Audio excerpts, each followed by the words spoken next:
Hello, everybody. It's really great to be with you at your national conference, your annual conference. And it means very, very much to me personally to be speaking to VFP. I feel a real kinship with you, all of us having experienced the brutality of the US military, and many of us being in war zones and combat zones, and knowing what that means and what that does to our souls and our psychology of going through that and then coming out the other side. And there's gifts that come with it. We fortunately now know the machine firsthand and understand what this rapacious system is willing to do to maintain power and expand power. And so we're very clear-eyed, I think, most of us, about being able to see what's happening now, especially within this country. But without getting too far ahead of myself, I just want to really a sincere thanks to Garrett Reppenhagen and all those others involved in inviting me to speak at your conference this year. It really means very much to me personally. And so thank you. And thank you for being here. And most importantly, thank you for being in Vets for Peace. That's a really big step, and it's an honorable step. And I just want to acknowledge that. I also, looking at what's happening across the country right now as I speak with you, and having seen the daily death toll again this morning in the news from the global pandemic as it's racking this country, I'd like to start with taking a moment of silence for those who have succumbed to this horrible disease, largely due to the abject negligence of the federal government. So I would like to take a moment of silence to remember those who have died, the majority of which did not have to.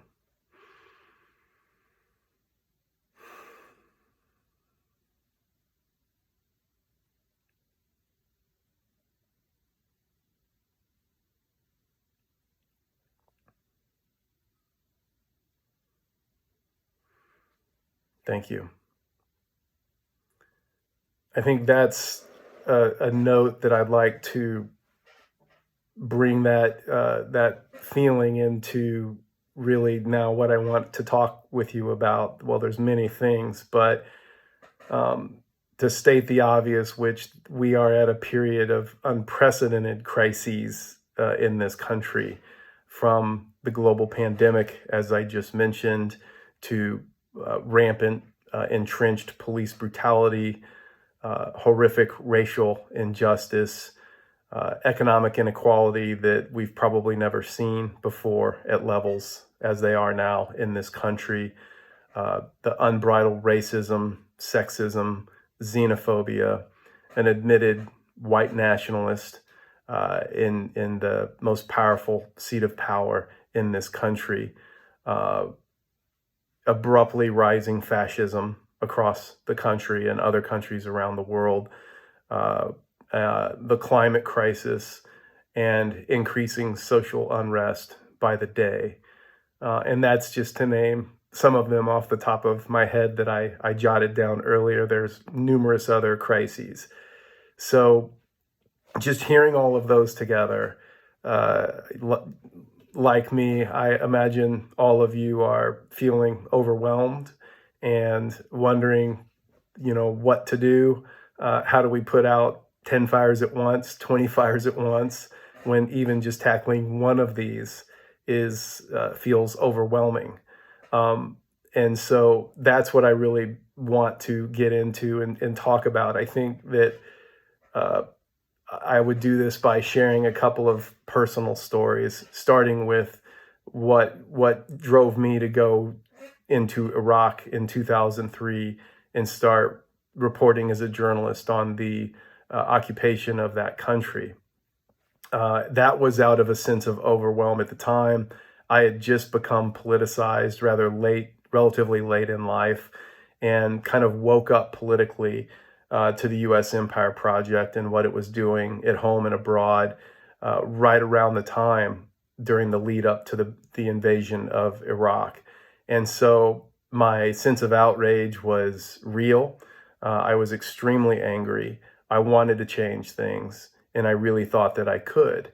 And I went into Iraq. There was obviously a pretty high level of naivety and idealism going on in me at the time. But I went in and became a journalist. It wasn't really my goal. I was just going to write about the situation for a few friends back home.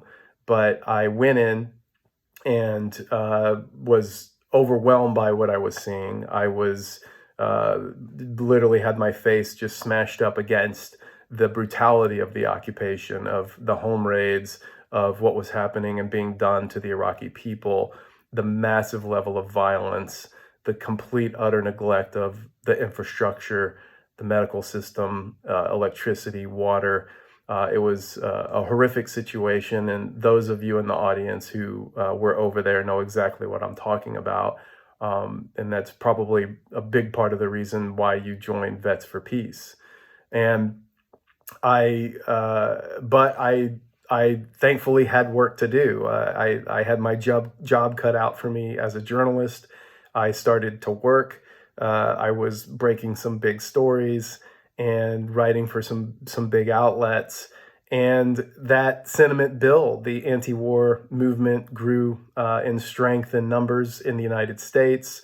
Iraq Veterans Against the War formed and grew rapidly and became a real force. And these trends continued once it became clear that the occupation was a total failure by early 2006 and certainly into 2007. The level of anti-war sentiment and the effectiveness of activism back here in the United States against the occupation, it was having an impact. And I was coming back here and I was giving talks. I was on lecture tour for my first book about the Iraq War. And that's when I started to meet some of you fellow veterans. And then that became the genesis of my next book about a lot of you in this audience who were refusing to participate in the occupations of Iraq and Afghanistan. And so I met some of you and developed a kinship and started hearing your stories and realized you're my family. You know, in any of us who've been through war, been in the occupation, been subjected to that, seen the violence, and then have PTSD from it. You know, we're in this together, and we are now in a kinship together, and I'm very, very grateful for that. And it was during that time, especially when I was spending a lot of time speaking with veterans for my second book, and it was during the time of the Winter Soldier event in Maryland that many of us went to when Iraq Veterans Against the War, I think, if I remember right, the membership virtually doubled in just the weekend time of that big event of you folks getting up there and telling your stories of the reality of what happened in Iraq. And it was an amazing time. And yet at the same time, it was shortly after that, by the time Barack Obama was elected president and everyone believed in Santa Obama and that he was going to end the occupation. And the switch got flipped, and all of a sudden, the anti-war movement had its legs cut out from under it as so much support just kind of evaporated overnight. So that was a real lesson.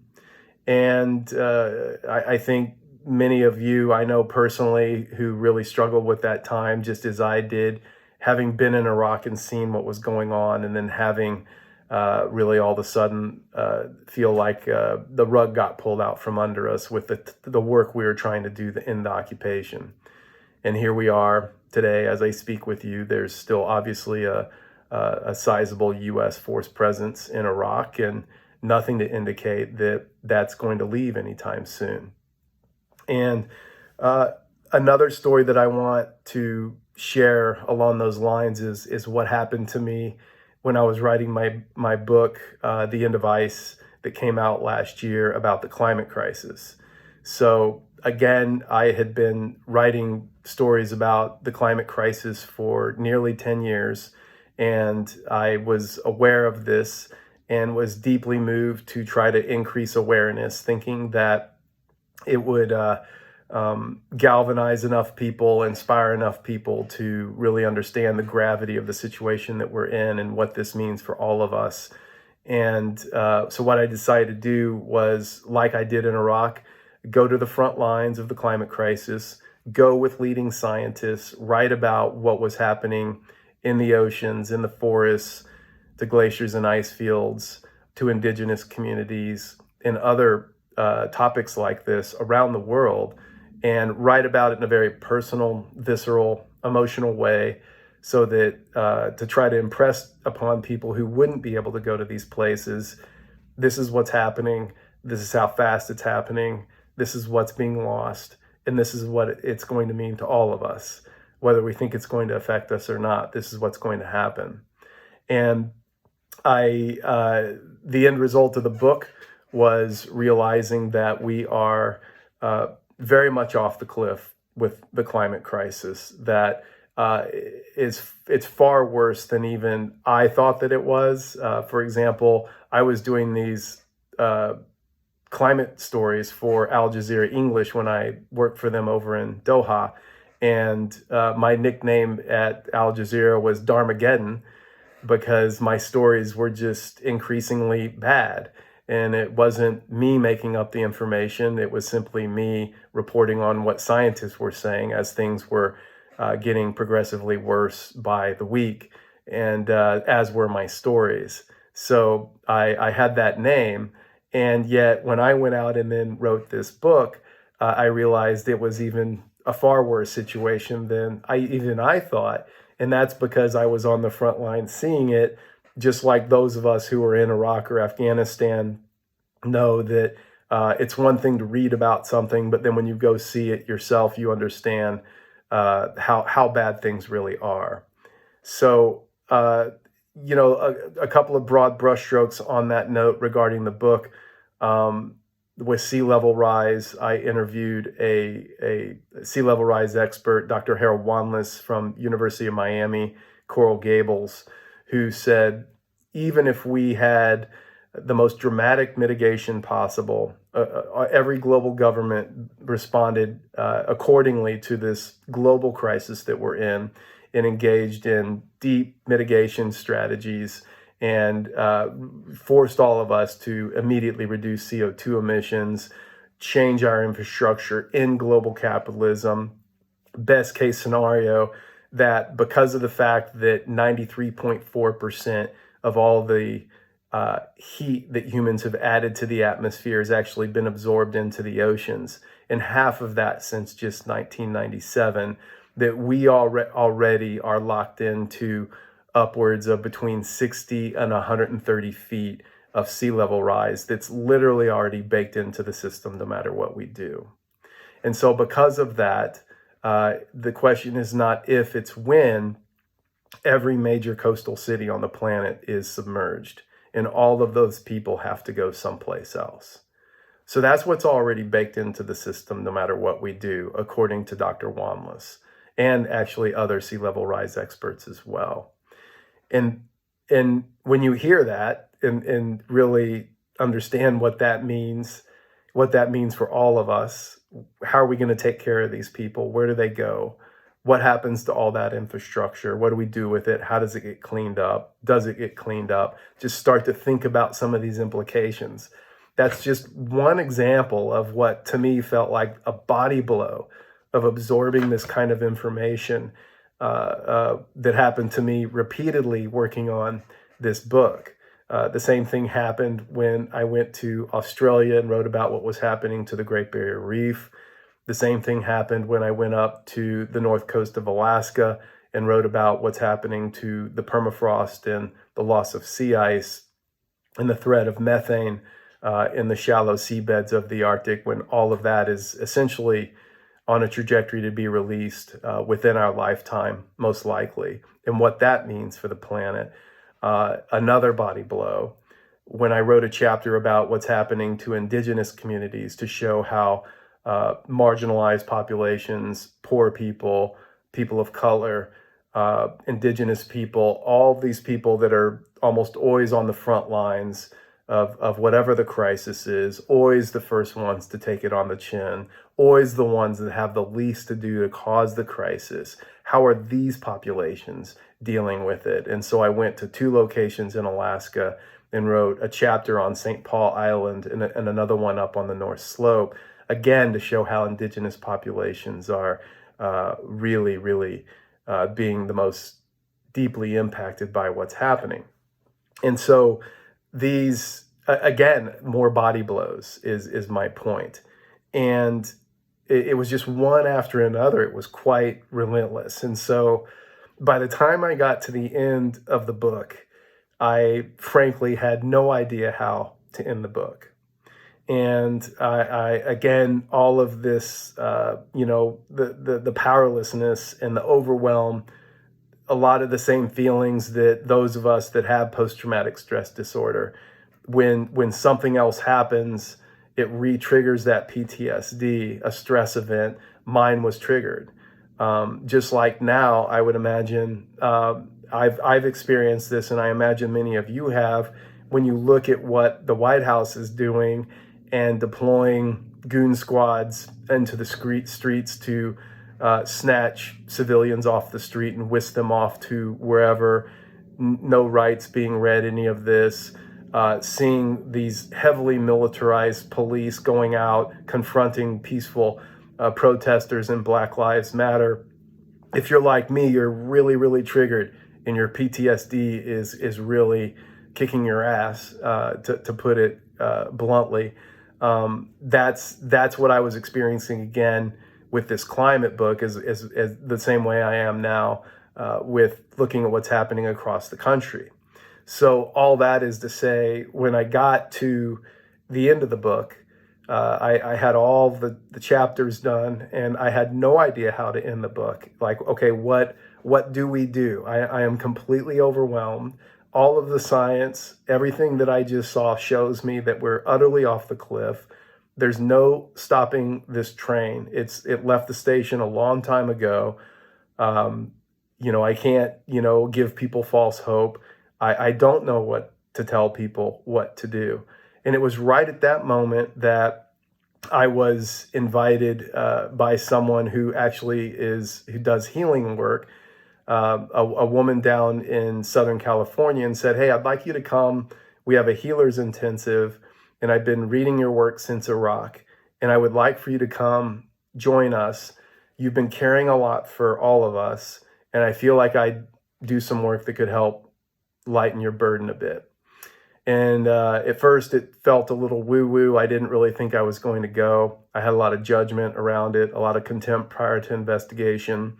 And but then she wrote again, and I could tell this woman really knows her stuff. She knows what she's doing.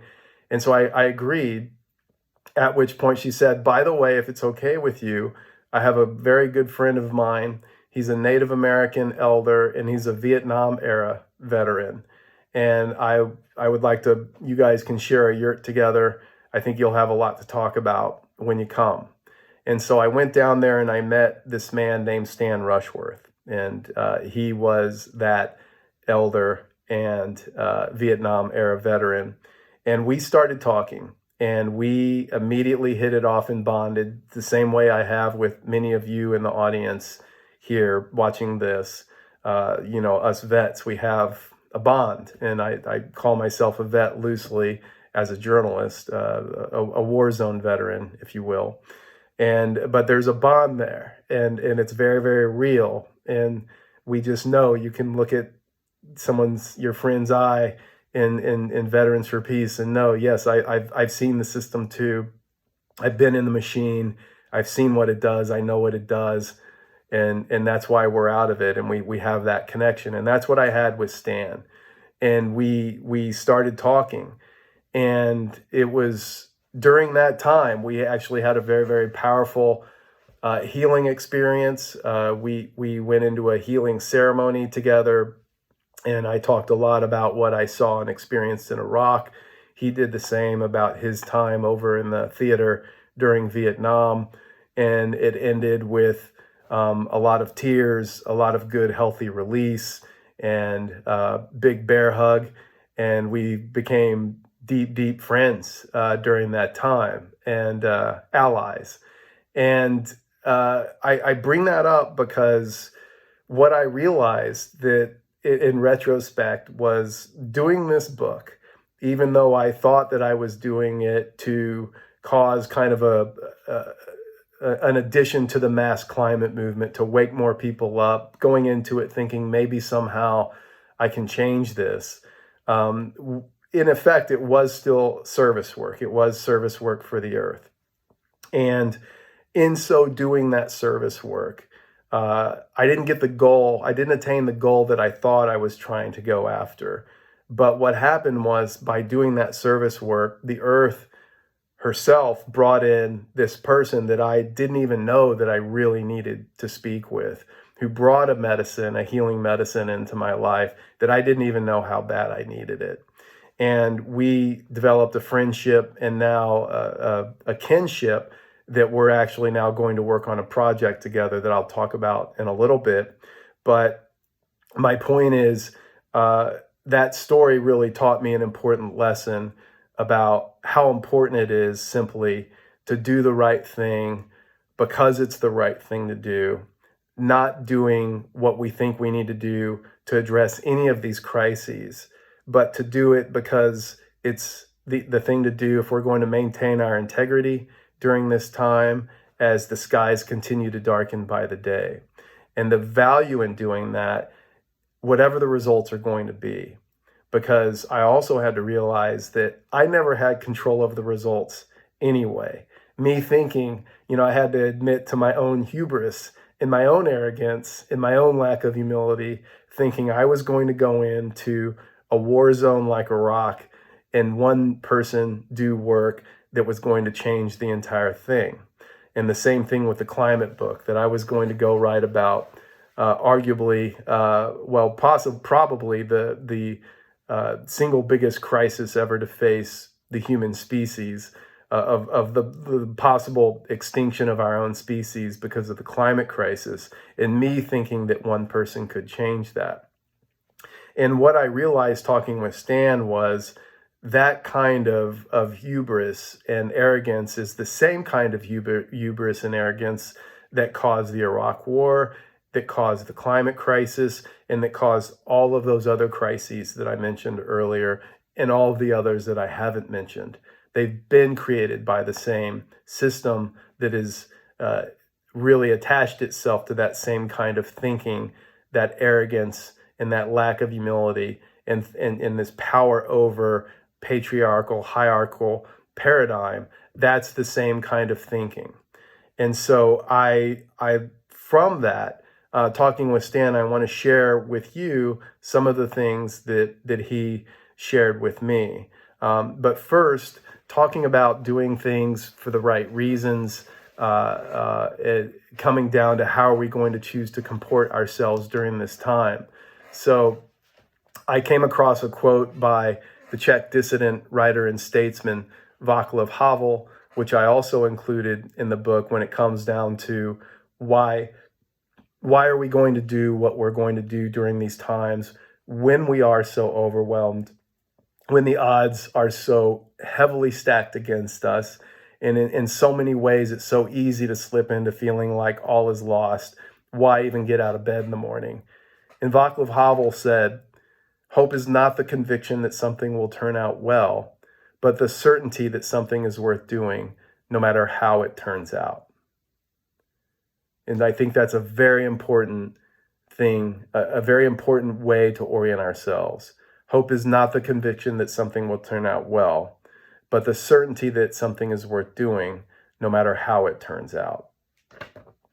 And I also want then to share with you what Stan went on to talk to me about his father, who was a very, very intelligent scientist. He was actually affiliated with UC Davis, University of California, Davis. And Stan shared a story with me that his father, even back in the 80s, back then, his dad, being Native American, said and saw even then, many of you in the audience probably don't remember, but back in the 70s and even the early 80s, there was pretty consistently contingents of Native Americans who were going and protesting at the White House, trying to urge the government to pay attention to what was being done to the planet, giving the early warning signs. Look, if we don't change what is happening here, we are literally jeopardizing life on Earth. And this is back in the 80s, so we're talking 40 years ago from now. And his dad was acutely aware of that thinking and what was going on. And he told Stan, he said, "Yep, they were talking about it at one point. And he said, "Yep, it sure looks like we've really soiled the bed, and things aren't looking good." But then Stan went on to tell me, and I'm just going to read you what he told me, that I include this in the end of the book here. Stan said, "My father also said at that time that the only people who were making sense to him were the native elders sitting on the steps of the White House, asking people to listen to what was going on. It was a heavy conversation, nothing light in any way. And my father said that even with that certainty in his mind, we have to do our best every day. Even if it all goes down, it's a matter of personal dignity to do everything we can to turn it around." And then his father added, "Because you never know. You just never really know." And so he said that you never know part. And that's an important part of this, not to give false hope, but that's part for me of that maintaining humility and knowing that no matter how dark things appear to be, that if we all just keep taking the action that's ours to take, and we all do it together, then we don't know how this is going to turn out because we've never been here before. But the point I want to emphasize is that it comes down to how are we going to choose to comport ourselves during this time. And no matter how bad it gets, even if we are absolutely 100% destined to failure in all of these issues, it comes down to, are we going to maintain our integrity? And how are we going to continue to walk forward and clearly and with determination to keep doing the right thing during this time? And the other story that I wanted to share also came from Stan, where he up until very recently taught Native American literature and critical thinking at Cabrillo College in Aptos, California, nearby Santa Cruz. And he did that for 30 years. And he would regularly invite Indigenous elders into his classes to speak with his students about how do we live in right relationship to the earth. And I'm going to just read you a paragraph that I have from the conclusion because this really helped me as well. So Stan's students would always ask the elders, "What can we do?" Henry Tyler, an Arapaho elder, would point a finger to his head and say nothing for a while. Then he would answer, "Use this," and he would smile.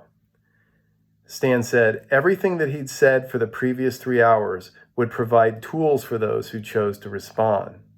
He gave so much to reflect upon that a finger to the head was a powerful statement. CeeLo Blackcrow, a Lakota Sundance leader and elder, would also smile and say, "Think about it. That's up to you. I can't tell you what to do. Educate yourself, then you decide." Of this, Rushworth added, "Like Uncle Henry, listening to him for 3 hours would give an incalculable amount of information and food for reflection." Excuse me.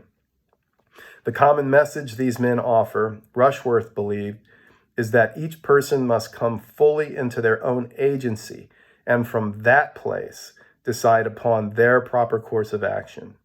Otherwise, simply following the lead of someone else would entail a lack of the kind of conviction needed for these times. So that is another part of this that I would like to impart to you that's helped me And that has certainly been my experience, that it's my personal responsibility, and I believe it's all of our personal responsibility when we ask ourselves, we look out at this devastating scene before us today in this country and across the world, and we wonder, what in the hell am I supposed to do now? We've all worked so hard, and now it's looking darker than ever. What do we do?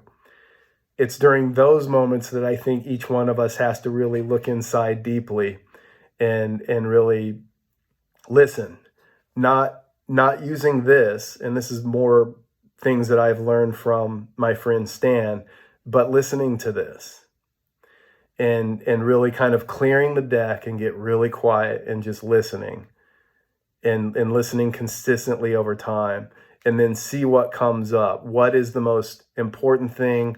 What do I care the most about? What do I feel the most passionately about, that I feel absolutely moved to do? Because if it comes from this place, as my inspiration to go to Iraq did, and my inspiration to go do my climate book did, then I will literally be willing to put my life on the line to fight for that belief. And that's exactly what I did in Iraq, and had several instances where my life was literally hanging by a thread, being shot at, being nearby car bombs, being detained, being kidnapped one time, that kind of thing. But to me, that was the risk that I was willing to take, to follow through with what I felt very, very called to go do. And I feel like now today, that's the kind of conviction that we all need. And it's inspiring to see people in Black Lives Matter, by way of example, having that same conviction, putting themselves on the line, and all of their allies joining them doing the same thing. That is the kind of conviction, that is a shining example to point to, of the kind of level of commitment and depth of conviction that I feel that all of us need during these times. And again, then another way to put this, I'm going to share, is a thing that Stan reminded me of, to help me look at this in a way that I can get out of bed every morning, read the news and then still feel like, okay, I have work to do, and do it in a good way, and not be completely submerged by the overwhelm that is the process of reading the news on any given day now. Is he shared with me a very important distinction, and that is the settler colonial mindset of, we have rights. What are my rights? And there is some value to that. I don't want to get it lost in the weeds, but there's that ontology versus a more indigenous perspective, which is, each one of us are born onto the planet with two primary sacred obligations. One is to serve the planet and be a good steward of the planet, and that means to other humans and other species and other living beings on the planet. And the other is to serve future generations of all species.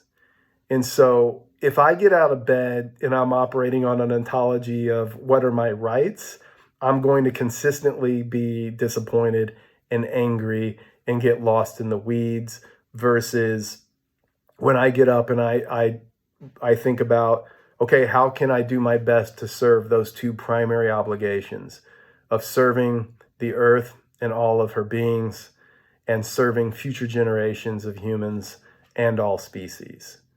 And so, for example, if we look at, two of the main crises that have never gone away amidst the global pandemic, which is in the news, the racial crisis now, the unchecked police brutality, all of these things, the bile coming out of the White House on a daily basis. What we don't hear about is the nuclear crisis. What's happening with North Korea, what's happening with the U.S. talking about resuming above ground testing, the proliferation, once again, the insanity of the threat of nuclear war, the U.S. pulling out of nuke treaties. One way to serve future generations of all species, and the next 7 generations, as the indigenous perspective reminds us of. Doing anti-nuclear work is more important now than ever before. And again, doing it not being attached to the results of those actions, but doing it because it's the right thing to do. And if all of us are operating from that perspective, I believe, and all of us have listened honestly and deeply and sincerely to hear, and then do our best to follow that, then there's going to be millions of people out there across the world that are fighting and getting up and doing the right work on a daily basis. And then we don't know if that means things are going to change in a good way, but we know that this good work is happening, and we can be content with that, and also understand that we don't know how this is going to turn out. And that is then the imperative to keep doing the right thing and comporting ourselves the right way, no matter what. Other ways, I think that some people might be inspired to do this. Some people might go do anti-nuke work. We see what's happening in the streets with this critical work. And other people might understand that growing food, looking at the climate crisis and what's happening with COVID and disrupted food supply chains and what's happening in the meat processing facilities, growing food might be what is the most important thing to do.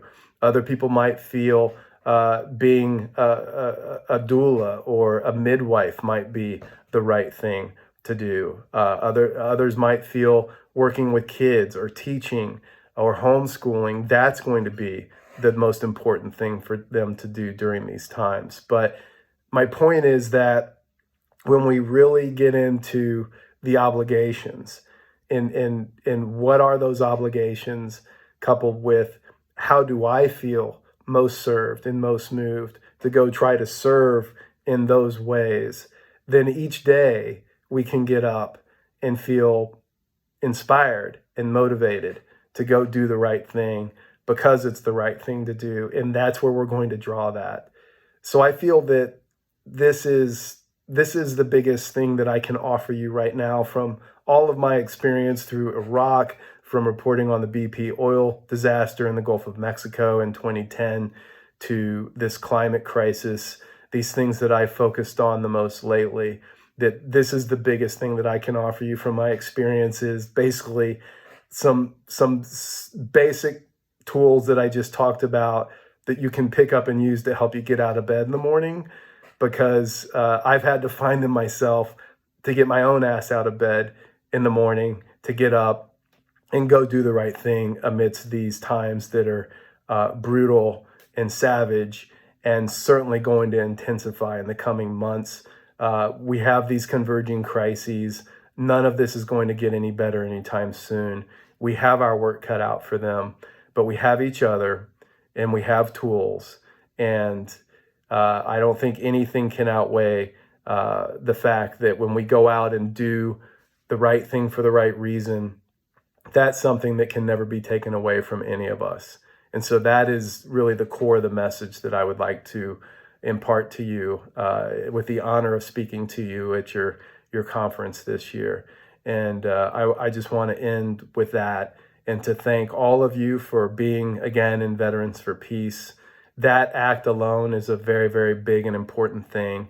And I stand by your side and willing to do whatever I can to work with you and support with you, and just give you my thank you and gratitude for doing what you do already for the earth, and want you to know that I'm right here with you. And thank all of you, and sending you love and support from where I live up in the Pacific Northwest.